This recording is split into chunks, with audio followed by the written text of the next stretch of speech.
Hey, welcome to Integrity Talk here with Matt, and I'm Tim Montez, and we're super excited to be launching our first podcast of Integrity Talk. This is something that we've been wanting to do for a very long time, and we're super excited. And the first guest we wanted to have, especially during this topic, is our very own Pastor Todd Johnson, and we're so delighted to have you on the show today.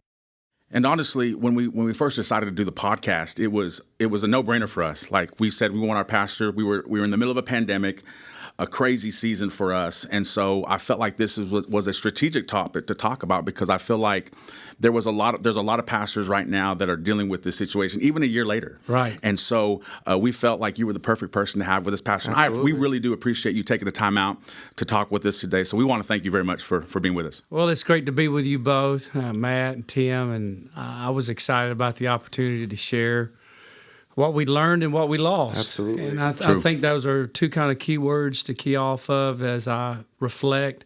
We learned a whole lot during the pandemic. We lost some things during the pandemic. Absolutely. Ultimately, we came out better because of it. And so it's great to be with you all. I appreciate it. I want to just kind of echo your sentiments. No pastor out there that might be listening to this or watching this had all the answers. We still don't have all the answers. Yep.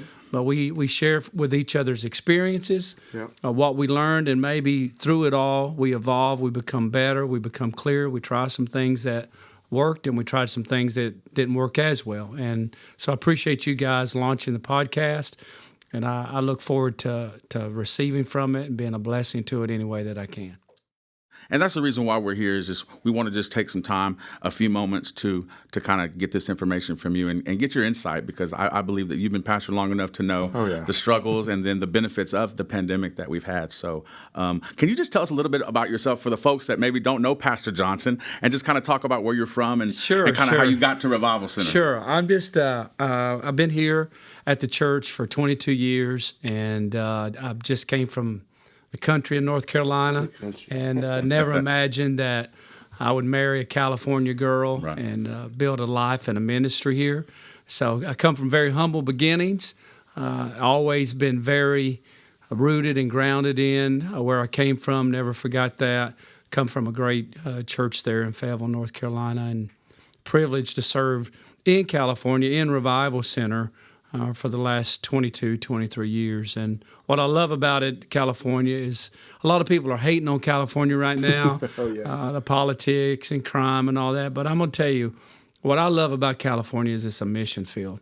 And the diversity that's represented, all the nationalities. And when I drive up and down the state, I just see all these countries and cultures represented. And so I'm excited about that. And so it's a privilege to serve here.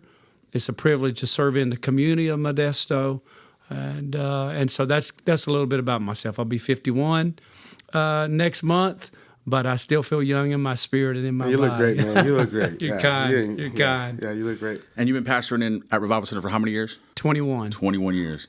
Wow, and I've been here probably for 14 years of that. All right. So we've both I've been here for 11 years. Yeah. So a short time as far as compared to many people in Revival Center, but we just appreciate your leadership. Well, I absolutely appreciate your leadership. You've been, more than a pastor for me, so I really appreciate it. That we can go on for hours on that, but I'll just keep it right there. So let's just jump right in.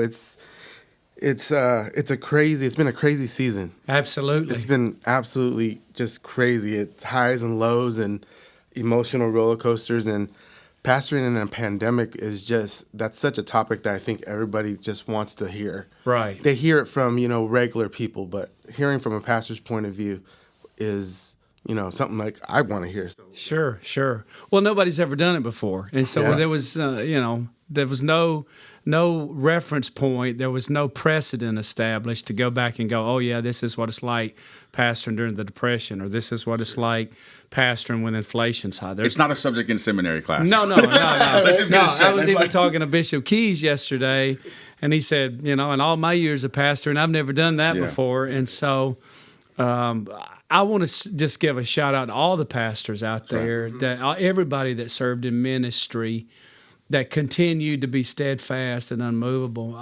My respect to everyone in ministerial positions, pastors, leaders, assistant pastors, staff, volunteers, that made it possible to continue. And it was quite an evolving process. Yeah. So can you talk about, because me and you had a conversation last week, and you said, Matt, when we were sitting in a staff meeting, you said, when I told you, I said, Pastor, like they've literally shut down Manteca. Right. And you told me, Matt, I heard what you said, but I was like, I didn't believe you because it was so like, what do you mean shut down Manteca? Yeah.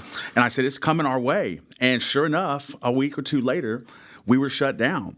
So can you talk about like what that first effect of that, just grasping that thought, and what struggles you immediately faced right away when it dealt with the church and church business, whatever aspects you kind of felt at that first moment? Yeah, it was so surreal for me. I felt like we were in a movie set. You know, we were living through something that could not be real and tangible. That was, you know, something on Doomsday Preppers. I couldn't get my head around that conversation. Mm-hmm. And my first thought was, how is the church going to survive this? Sure. You know, how are we going to survive not being able to have services indefinitely? We literally went from in-person to all media service, all live stream. And that's a shell shock, you know, for some people. Yeah, and it was a shell shock. It was a shell shock to me and to the staff, and also to the congregation especially. This church has been established for 80 years. We've, you know, like I said to you earlier, we've never missed an Easter in 80 years. Yeah. We've never missed a Mother's Day in 80 years. We've never missed a conference in 80 years. And so there were all of these firsts for us that we had to recalibrate and repivot and rethink and reposition ourselves and ask the Lord, what is it that you'd have us to do? I talked to, you know, we have a lot of pastor friends, Tim and I, and people that we've kind of talked to about, hey, how have you dealt with pandemic? Matter of fact, I was with the pastor yesterday. We went golfing after church yesterday, and he still has not gotten to in-person service since March of last year because of fear and anxiety. I guess I want to ask you is, what kind of faith does it take to say, you know what, we're going to get an in-person at some point in time? And you did make that decision at some point in time. I mean, yeah, I don't know, because I'm not going to say that I have more faith than the pastors that didn't gather together. Sure. But I think it takes a lot of knowing your local assembly. And this is one of the things I wanted to bring out, is that whether a pastor decided to meet online or in person or however he decided to do that, no individual circumstance and situation is a pattern for everybody else. And so if you're watching this and you're a pastor and you're still struggling with that, you have to find the heartbeat of your congregation. Awesome. And I think ultimately at the end of the day, you know, there was tension that existed. There was tension that existed. If we gathered together, there was tension. If we had just online, there was tension. But at the end of the day, I feel it's my responsibility as a leader of this local assembly to get the mind of God and the heartbeat for our church and say, this is what we're going to do because this is what I feel in my spirit and this is what I feel compelled of the Lord to do. And be bold enough to act on that. And you're going to have people within your congregation that may not understand that decision, and I respect that, but ultimately at the end of the day, the way God operates in a local assembly is God speaks to the pastor, and then consequently the pastor speaks to the people. Right. Because you're fighting two battles. It's like, you know, you hear comments, and I wrote these down because it's like you have people saying, well, why are we letting the government control when we can go to church? You know, or why are we having church again when other churches in town aren't? Are we listening to what the government is saying or recommended by the CDC? Sure, and then you have other people going, we have too many safety protocols. I don't want to wear a mask in church. So you're fighting two battles. Absolutely. I mean, so it's like you never win, really. You just got to figure out a safe way to do that. Yeah, and there's tension, to your point. There's always tension within making those kind of decisions. And if you're constantly checking the poll of popular opinion, whatever that may be, if you're constantly trying to do that, you're going to be miserable because you can't please everybody all the time. There was somebody here recently that had that same argument. I said, well, that's the beauty about being in America. You have the freedom to make those choices. Absolutely, right. If you want to come to church, you can come. If you want to stay at home, then it's America. You have that right and responsibility to exercise that freedom. So, you know, in saying that, these are obviously all these, you know, comments from the people have they sound very familiar to you. Yes, Hearing yes. the different arguments Right, and different. But one thing that really stuck to me during the time when we finally opened, I believe it was like in August around there, where we kind of opened, and then they shut us down again. Sure. But we kept going. Yeah. And you said, I refuse to close these altars. Right. And that statement was that was a bold statement, but it's a true statement, because if anything, I'll never forget the time that we opened the doors during one time of service. Randomly, we were taping. Everybody was outside. Was Mama J. Mama J said, "We need to open these doors. These people are right. outside of their cars, like fidgety, like they need to come in." Right. So you open those doors, and we were up on stage singing. We're going away, and we just felt like a wind come in, not just because of the people, but the hunger. Right. And that it kind of, oh man, all of us, we just kind of had to take a step back, and just our emotions just we let our emotions just take control of it. Absolutely. Because we felt the hunger of the people. We've been pushing, and we've been trying to make service go on, straight to a camera, but seeing the actual people come in and that feeling, it was just amazing. It really was, and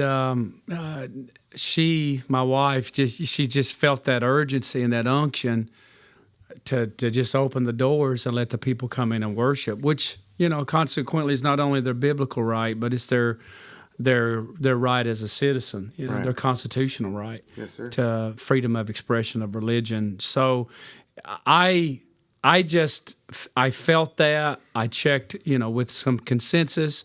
I checked with leaders and people and medical professionals, and I felt it was in our best interest, not only for the church, but also just in light of all the information we had at our disposal to move forward. And I'm grateful that we did. It was the best call for us. And that's awesome to hear. And I want to segue into another aspect of kind of what we dealt with during COVID. And I did some research on a lot of the churches in America. And one thing that they said is that because of the pandemic, the percentage of giving went down 40% in a lot of churches. And so that affected a lot of churches. A lot of churches probably couldn't survive, pay the bill in the building, and they probably lost some things. What kind of led you to, I guess, how was Revival Center affected? And what did you do? We know what you did, but for the folks that are watching, what did you do to really just keep us on a high level of faith? And some of the victories that we experienced in the pandemic are amazing. Absolutely. Probably no churches never did. Absolutely. So, I have to give credit to our team. I have to give credit that prior to the pandemic, we had already kind of established, we had already tried to get in sync with digital giving. I could see that coming. I couldn't see the pandemic coming, obviously, but I could see the necessity to have people to have the ability to give online. And so we had kind of built that into the culture already, that online giving was a very real, tangible thing to do. And so we were fortunate that we had already started that. And after the pandemic began to progress, we just leaned into that a little bit more. And it's a testament. I can't take all the credit. It's a testament to our staff and our team, and also it's a testament to the resiliency of Revival Center. They're good people here, and there were good people here before I came here, and there'll be good people all the way in the future. And it's just kind of built into the culture. Stewardship was one of the main themes that I emphasized in the last 10 years. The generous shall prosper. Mm-hmm. And so, to be honest, we weren't affected like some churches were affected that didn't have that infrastructure already built into it. And so, I give all the credit to God and to the staff and to the good people of Revival Center. So we talk about giving. I'm going to let Tim take this over, but let's talk about the idea of going live stream and what that affect. I know for me personally, you taught me a lot about, Matt, this isn't about the audience. This is about the audience of one. And you've talked about I'm preaching to nobody. You were preaching to like 8 of us out there. Right. But what I learned personally as a worship leader and as someone that just sings, tries to create an atmosphere of worship every Sunday with 700-800 people, when you have nobody, it gets to the point you learn something about your relationship with God, that this isn't about pleasing people. Right. This is about getting the attention of heaven. And we learned so much. I felt like there was moments during that pandemic when we would lead worship to nobody. Those were some of our most intimate times with God. And I felt God moved so powerfully. And I know some of the struggles we had for musically wise was, worried about the wear and tear of the musicians and singers week in, week out. Coming, we would do worship sets at home, just trying to make sure that we were prepared for each and every service so that those people that were at home would get to feel the Revival Center way. I think it really made us reach into what we were taught as kids. Mm-hmm. Like my mom always taught me, it doesn't matter if there's 10 people or 10,000 people.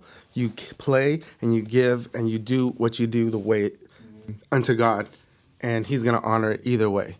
So I think we all had to really reach deep and, get all those principles that we were taught. Yeah. We had to become creative. Yeah. Right? So, and I think that's one thing that a lot of these churches didn't have to do. So some of them are like, well, we have to video service? Right. And some people said, see you in April, because they didn't have no way to do that. Right. So how did you work with your staff? Of course, we know, but how did you as a pastor work with your staff to get more creative? How did you push them? How did you, get them motivated? Because in that time of distress, some folks aren't motivated, but you really motivated our team. I felt like that was probably the most we were motivated in time of distress. How did you do that? Well, there's so many, there's so many resources out there. I tell people all the time, you look around, there's a lot of great churches. There's a lot of great churches. There's a lot of great organizations that have been doing video production for a long time. And I've never been afraid to ask questions. And so I would reach out to people who had been doing this for a long, long time and ask them, how do you do it? How do you make it better? What cameras do we buy? How do we make the experience to people who are confined to their home better? How do we make the experience in India and Fiji and around? How do we make it better? And still, even right now, it's continuous improvement. Yeah. And so we started essentially from zero, and we didn't really have any cameras. We really didn't have the infrastructure. And I began to ask those around me who have been doing it, how are you doing it? What works? What doesn't work? So you talk to other pastors. Absolutely. You call other people around the United States, pastors that you know. I would call pastors I know. And then I would go and see pastors that are doing it really, really well, that may be, outside denominational boundaries, and I would look at their equipment, and I would look at their presentation, and I would try to learn and absorb. I want to say to somebody that might be listening, regardless of what your age is right now, regardless of what the status of your church is and size, be a continuous learner. Awesome. Always be learning. Yeah. Learn. If you don't know about sound, go on YouTube, learn about sound. Go to the junior college, take a sound class. If you don't know about media production, we're not the best at it, but we're constantly learning and growing and evolving. And so don't be afraid to ask questions when you don't have the information in front of you. And we've seen firsthand, we're in a studio that was built because of this situation. Right. So, we're constantly learning how to improve everything. And this is a good way that we've used to improve like our live stream. What we're doing now, podcasting, it's always evolving. Right. And we're always taking it to the next level. Always. Well, we want to put, this was you guys' idea to do this Integrity podcast, Integrity Talks. We want to put content out there to help people learn from our mistakes and also learn from the things that we've been successful at. Absolutely.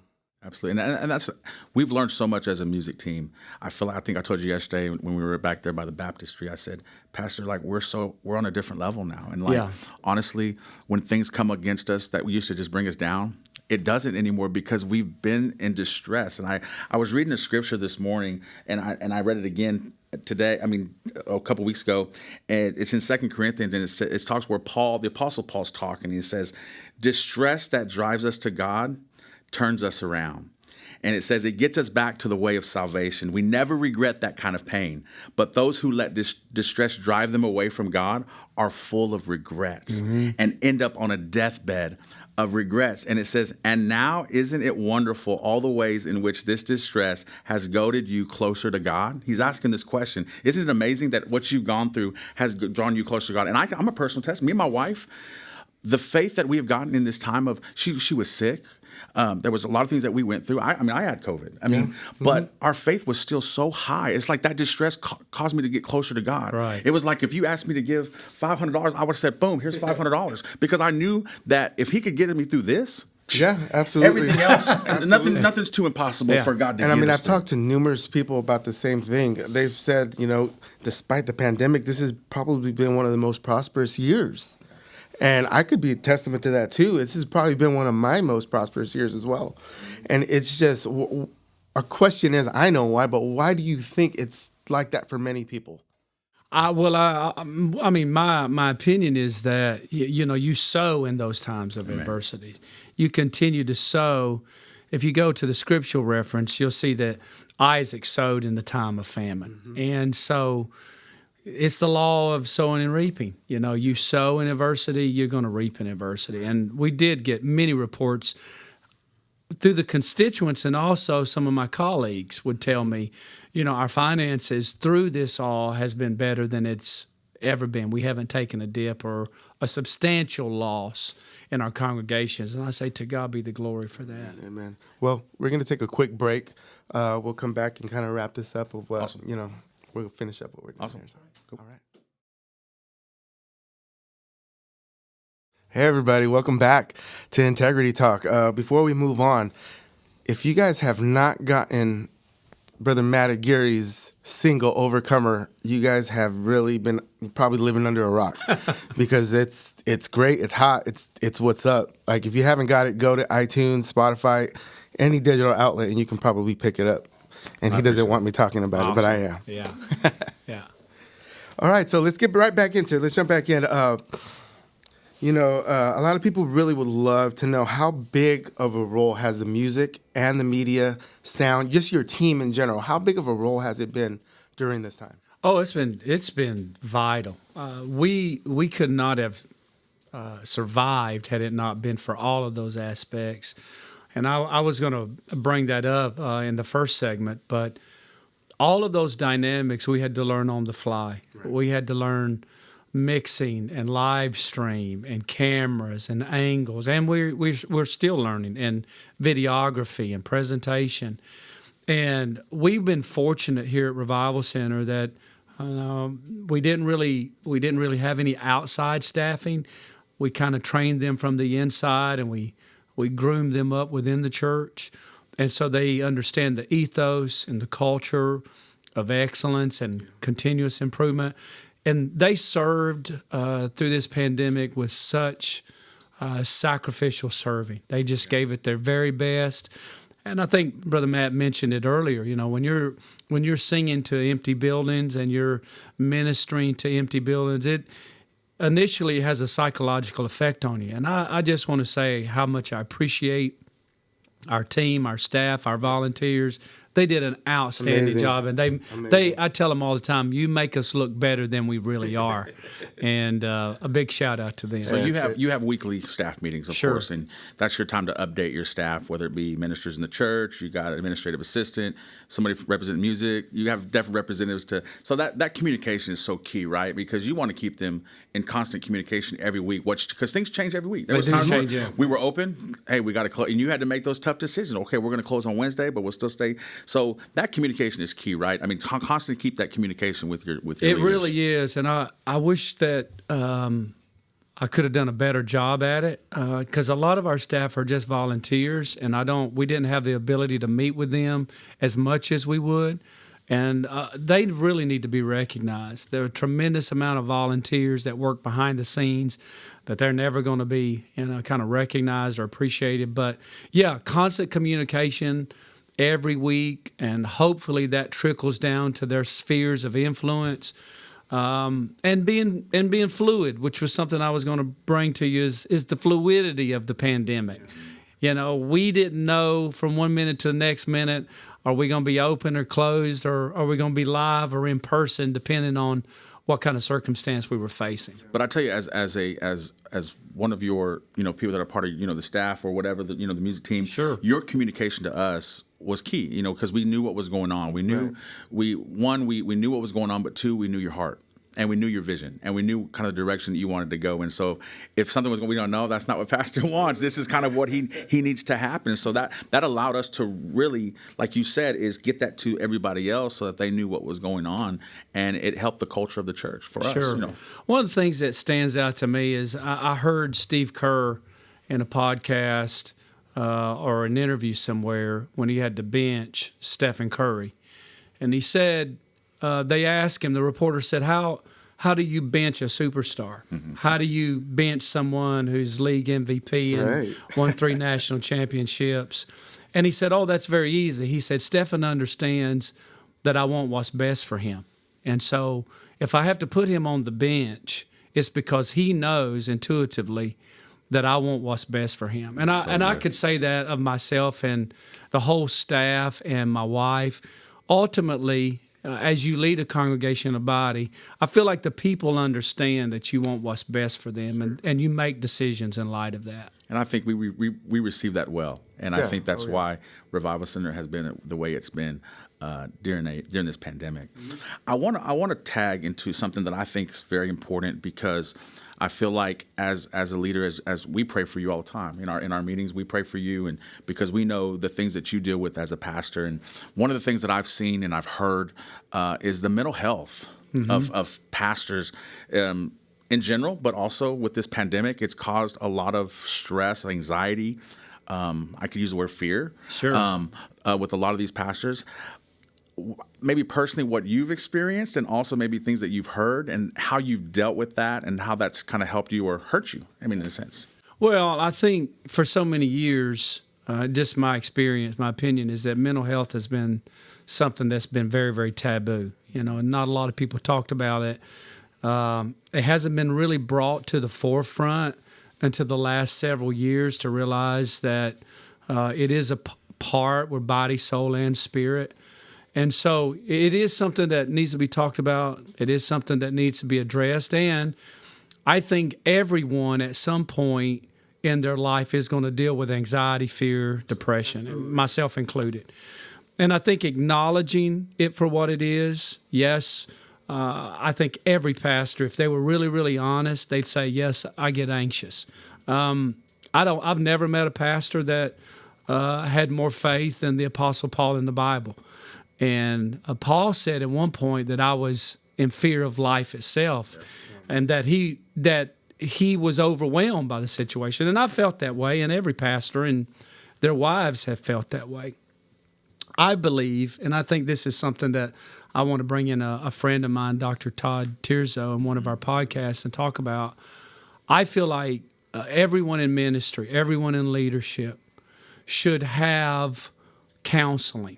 I think that's important to sit down and evaluate how you're feeling. Are you having prolonged anxiety, prolonged depression? And I think the Bible answers most of those things. But I also believe that God has given us physicians and experts in those fields.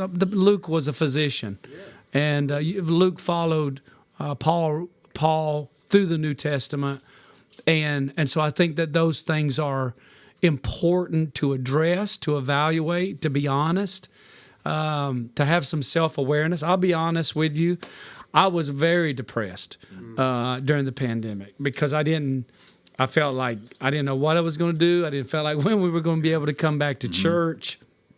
I didn't know what was going to remain after the pandemic. I was anxious. I was concerned about people's health at the same time. Not only that, you hear of churches and pastors that closed their doors because of it. Yes. So you hear that, and that does bring some sort of anxiety, and And for me, it's like, what would stop? Why wouldn't pastors or why wouldn't leaders maybe go to like a physician or someone to talk to? Like, why wouldn't somebody? Shame. It's shame. It's admitting, which is terrible to me in the church. It's perception. People feel like you're less than. People feel like there's something wrong with you if you're battling depression, if you're battling anxiety or fear or trauma. It's just shame, and it's fear of how people are going to perceive you, which I feel like that could be a form of pride as well. And I feel like if someone is battling depression, anxiety, they should go see a counselor. They should see a therapist, Christian therapist. And I've recommended people to go see a Christian therapist. I think it's helpful and necessary. What do you do as a pastor that you feels healthy outside of the church building that helps you kind of, I know you love riding bikes. Yeah, I know that you love doing that. You're a cyclist. Absolutely. I mean, would you recommend that for pastors to just get out and find a hobby or something? Yeah, find a hobby, whether that's cycling, exercising, walking, golfing, anything, being in nature is very cathartic. Also, what I've found has been helpful is having a friend, a Christian friend that is outside of the church. Love that. That you can bounce things off of that you might not see. Someone that maybe is not in your local city that can give you perspective. Now it takes, I want to interject here, it takes time to build that kind of camaraderie. Sure. It takes time to build that kind of trust, to be in a relationship with an individual like that.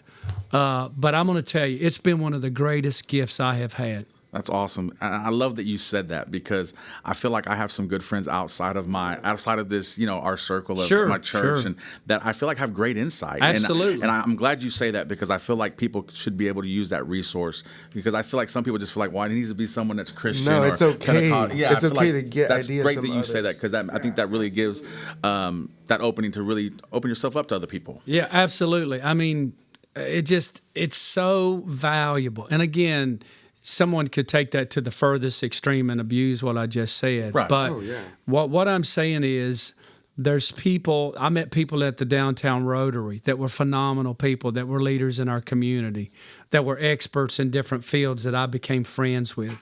I mean, Jesus was a friend of publicans and sinners and all kinds of people. And I think it's valuable if you use wisdom and discretion to have people outside of your bubble. That are good people that you can sound things off of and bounce things off of. So I think it's important. That's awesome. There's one thing we probably want to talk about, and I want to probably end it with this, and I think we talked about this, Tim, is talking about the miracle. And I call it the miracle. Sure. It was a miracle. You've talked about it many times that we really experienced as a church and you as a pastor. And can you talk about that? In the middle of a pandemic, that miracle that we experienced as a church. Yeah, it was so surprising. For the last 5 years, we were in a lease position in our church, and with a businessman here in town that became a dear friend of mine and still is.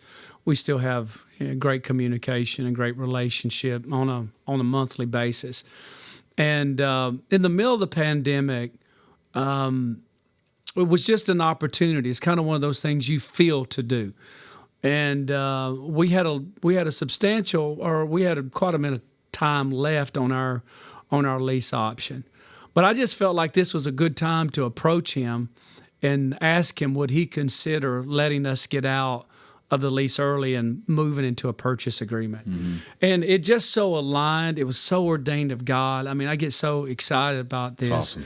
Is that he not only was willing to let us get out of the lease a little early, but in the background, our staff, Sister Charlene Wilson and our team, we had been working with banks in our community. And every possible reason to say no would have been obvious. We're in a pandemic. We're not meeting. We're not gathering. We don't know what churches are going to look like. We don't know what the financial picture is going to be. And this was all going on during what month? Because we started in March. May. So this is 4 months. Fresh. I mean, right after, almost 3 months after. Yeah, we're not even having church. Wow. So we're not even meeting, having church. So the two miracles was, one, he was willing and ready for sure to move, put us to the next position of ownership. And then two, there was a local bank that was willing to lend us the remaining balance. We'd been saving. We'd been in a stewardship campaign for 5 years. So we had prepared ourselves, but God worked a miracle, and we were able to purchase back our property. It appraised for so much more than what we owe on it. That was a miracle. And we were able to go right into a remodel program, which we're in right now. And I give God all of the glory. I give God all the glory for that. I mean, God works best in impossibilities. Yes, absolutely. Yes. And that comes to prove is that you talked about earlier is that relationships with people outside of what we have here, Yes. and that relationship that you probably built years ago, because I've seen him at our Christmas musicals. Sure. I've seen him here just pop in. Yeah. That relationship got you to where you're at now, and that was God allowed that to happen. I just feel like that was such a powerful thing that I know that built my faith, and just in so many ways. And I know the church, their faith was built, Pastor, by that what happened in that miracle, and I feel like it's overflowing into 2021. Absolutely. And I feel like we're reaping that harvest that we've been sowing into, and I feel like God's doing some great things. I appreciate you so much. I could probably sit here for another hour and talk about everything you've meant to me personally, and Tim, because we probably haven't been the best saints, but by His grace and mercy, God has been good. Well, musicians and singers, you got to pray with them a lot. You got to, but we've been blessed with you guys. My wife and I have been blessed to serve this church and to serve with you all, and the entire team has been a blessing. We count it a privilege to serve with you. We respect you. You're our mentor, and Yes, sir. I value your words. And you've taught me that sometimes you got to take a no, and a no from your pastor, because those are the best. Those no's will teach you a lot of things. And so I appreciate you, and I'm grateful.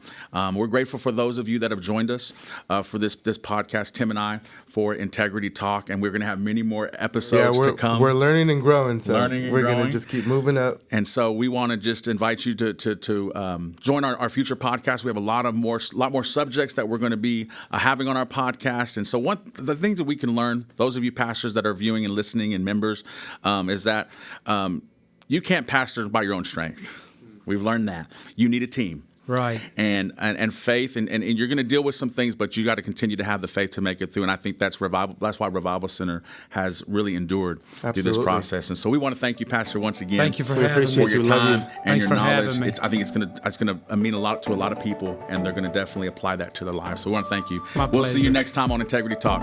God bless you. God bless.